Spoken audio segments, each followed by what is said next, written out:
आग्रह चौहान है। आज मैं आपको अबेकस पर जोर दिखाने जा रहा हूँ। अबेकस एक गणना करने वाला यंत्र है जिसका उपयोग हम संख्याएं जोड़, घटाने, गुणा और भाग करने में करते हैं। अब मैं आपको अबेकस पर जोड़ करके दिखाऊंगा। जैसे 23 और 15 का जोड़ तो आपको करके दिखाऊंगा। 23 के लिए पहले मैंने ये 10 की 2 गोट लिए। अब ये 20 हो गए। अब मेरे को 3 और चाहिए तो एक की गोट मैंने 3 और ले ली। और मेरे को 23 के साथ 15 और ऐड करने हैं। 15 के लिए मैंने एक 10 की गोट ली और एक 5 का 10, 20, 30 और 5 35 और 3 38। देखिए यहाँ कुछ ही सेकंडों में सवाल का आंसर आ गया। धन्यवाद। मेरा नाम निखिल है। आज मैं आपको अपने वर्किंग मॉडल गति के प्रकार के बारे में बताने जा रहा हूँ। गति का अर्थ होता है किसी वस्तु के समय के साथ अपनी स्थिति बदलना। गति मुख्य रूप से 3 प्रकार की होती है। रेखीय गति, जब कोई वस्तु सीधी रेखा में चलती है, जैसे चलती हुई कार या दौड़ता हुआ व्यक्ति। वृत्तीय गति, जब कोई वस्तु वृत्ताकार मार्ग में गोल घूमती है, जैसे पंखे के वेल्ड। आवर्त गति, जब कोई वस्तु बार बार एक ही रास्ते पर आगे पीछे चलती है। धन्यवाद। नमस्कार सभी को, मेरा नाम आस्था है। आज मैं आपको विलियम ब्लैंक और विले के बारे में बताने जा रही हूँ। जब हम किसी पदार्थ को किसी दूसरे पदार्थ में घोलते हैं तो जो मिश्रण बनता है उसे हम विलयन कहते हैं। और जिस पदार्थ घुलता है उसे हम विनायक कहते हैं। और जो पदार्थ घुलता है उसे हम विलय कहते हैं। धन्यवाद। मेरा नाम अर्णव चौहान है। मैं कक्षा 7 में पढ़ता हूँ। मेरे टॉपिक का नाम विद्युत के विभिन्न भागों के विभिन्न भाग। जो एक बार वाला पार्ट है इसे हम परिधि कहते हैं। यहाँ से लेकर यहाँ तक इसे हम व्यास कहते हैं। केंद्र बिंदु से लेकर परिधि तक की दूरी को हम त्रिज्या कहते हैं। जो यहाँ पर ये टुकड़ा है इसे हम त्रिज्या खंड कहते हैं। यहाँ से लेकर यहाँ तक इसे हम जीवा कहते हैं। जो यहाँ पर टुकड़ा है इसे हम वृत्त खंड कहते हैं। यहाँ से लेकर यहाँ तक इसे हम चाप कहते हैं। धन्यवाद।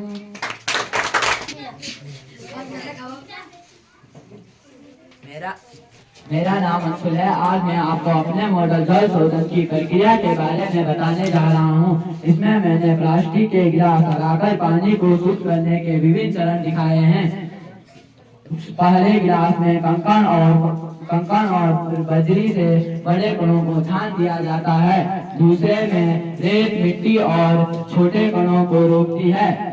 तीसरे में चारकोल पानी की गंध और रंग को साफ रखता है। फिर कपड़े की परत से सूक्ष्म कण हटते हैं। नीचे वाले गिलास में शुद्ध पानी इकट्ठा होता है। इसी तरह हम गंदे पानी को शुद्ध कर सकते हैं, लेकिन इसे पीने से पहले इसे उबालना जरूरी है। धन्यवाद। आज मैं आपको अपने वर्किंग मॉडल के बारे में बताने जा रहा हूँ। अगर बारिश हो तो हमारे घर के ऊपर पानी जमा हो जाता है। अगर हम इसे पाइप द्वारा नीचे ला सकते हैं। इसके बाद हम इसे भंडार में ला सकते हैं। भंडार से हम निकाल के उसे कपड़े धोने का काम, बर्तन धोने का काम और सिंचाई करने का काम आ सकता है। धन्यवाद।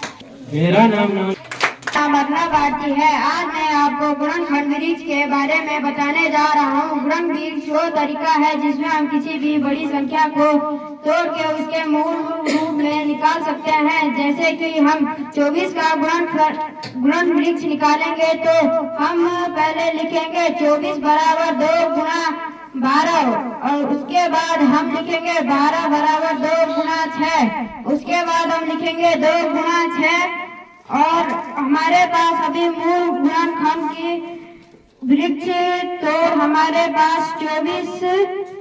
अब हमारे पास अभी मूल 2,2, और यानी 3 यानी 24, 2 × 2 × 2 × 3।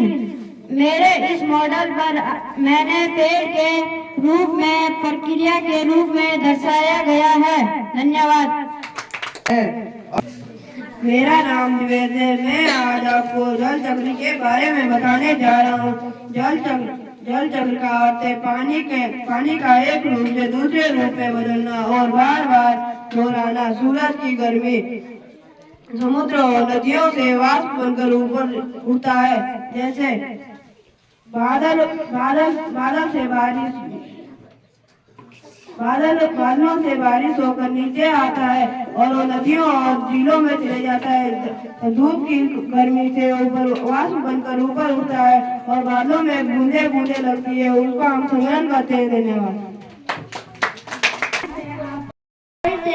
आज आपको कोण के प्रकार के बारे में बताने जा रहा हूँ। जब दो रेखाएं एक बिंदु पर मिलती है तो वहाँ एक कोण बनता है। न्यून कोण 90 अंश से कम, लेकिन 90 ठीक 90 अंश का होता है। और मैं आपको विद्युत परिपथ के बारे में बताने जा रहा हूँ। विद्युत परिपथ एक पूरा मार्ग है जिससे होकर विद्युत धारा प्रभावित होती है, जिसमें तार, बैटरी और बल्ब होता है। जब हम तार को कील के नोक पर लगाए तो विद्युत धारा प्रभावित होती है और बल्ब जल उठता है। अगर हम तार को कील पे नहीं लगाए तो बल्ब नहीं जलता और विद्युत धारा भी रुक जाती है। यह 4 प्रकार का होता है: खुला परिपथ, बंद परिपथ, चालक और कुचालक। खुला परिपथ हम उसे कहते हैं जब तार जुड़े नहीं होते हैं, और बंद परिपथ हम उसे कहते हैं जो तार जुड़े होते हैं। चालक हम उसे कहते हैं जैसे लकड़ी और प्लास्टिक, और कहते हैं जैसे कील और पेंसिल की नोक और पिन। धन्यवाद। बाल दिवस के सुंदर अवसर पर मैं अनुष्का आप सबकी ओर से हार्दिक धन्यवाद देना चाहती हूँ। मैं अपने छात्रा और साथियों का दिल से आभार व्यक्त करती हूँ जिन्होंने पूरे उत्साह और खुशी के साथ इस कार्यक्रम में भाग लिया। आप सबकी मेहनत, मुस्कान और जोश ने आज के इस दिन को सच में ही यादगार बना दिया। अंत में मैं यही कहना चाहती हूँ, बाल दिवस हमें सिखाता है हमेशा मुस्कुराएं, सीखते रहें, आगे बढ़े। धन्यवाद।